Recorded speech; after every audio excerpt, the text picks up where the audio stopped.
Brian had probably one of the most perfect careers that you can have. As a paramedic, you started off, and then each position he went after that: supervisor, battalion chief, deputy chief. I mean, he rose throughout the ranks.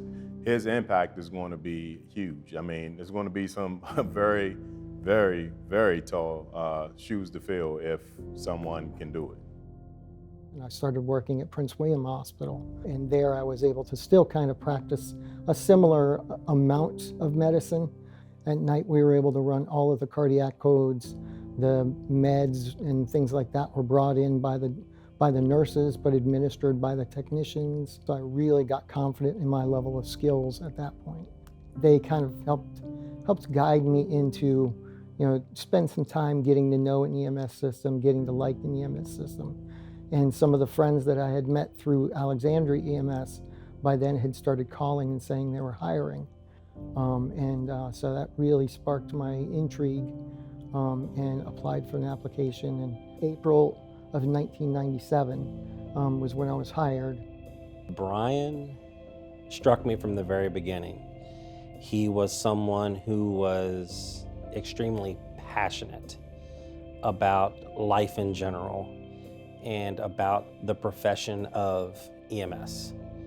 And he was always challenging and always challenges individuals to be the best person they can be first and foremost. And by being the best person you can be, in turn you become the best provider you can be. I was able to really kind of find my niche early on. I approached Assistant Chief Whitmore, just approaching him and let him know, one, I was available for things, and I really wanted him to understand that I wanted to help make things better.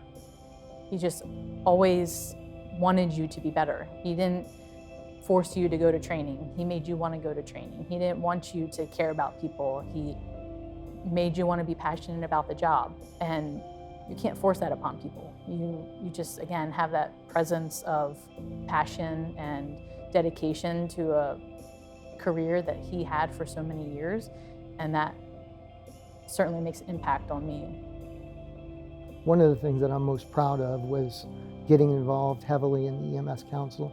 For the longest time they existed, and they stayed in existence because the lack of interest in the fire chiefs.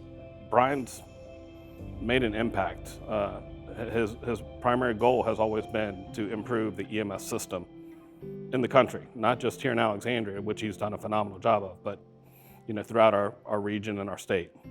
Who we became is huge, that he was an integral part, and that while he was here working with us and everything, that he was a huge contributor in helping us develop and become just a better department, that more receptive and integrated. I did not have to worry about any of the part of the mission that dealt with Brian's area of responsibility, because he always was very proactive, knowledgeable, and informing me of what was going on so that we can ensure that we are doing a good job for the community. I mean, it was amazing how much this guy knew, and I couldn't believe how little I knew and how much I wanted to learn from him and try and get taught every chance I got. He found things that you were good at, and he wanted you to maximize that. You may not thought you were good at it, but he could find that little niche that he thought you could excel at, and he wanted you to excel at it. The response to 9/11, kind of seeing it come to fruition, was another thing. That it was a big moment that made me realize that, yeah, there's a lot more things for me to be able to do within this career, and it was nice to see that I'd only just started to etch the surface of what else could be out there for us.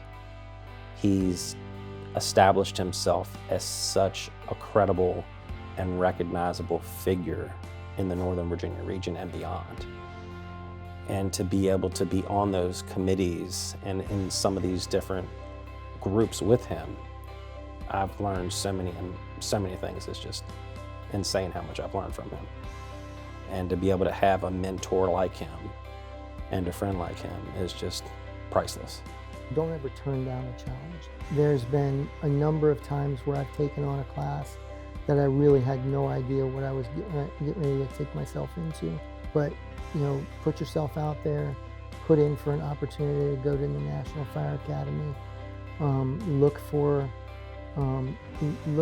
classes that have an interest, but also look for those classes that are that even kind of ping your interest even just a little bit, because the majority of those classes are not instructors really diving into what you have to say or what they have to say.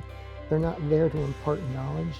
They're there to collaborate effort between different areas.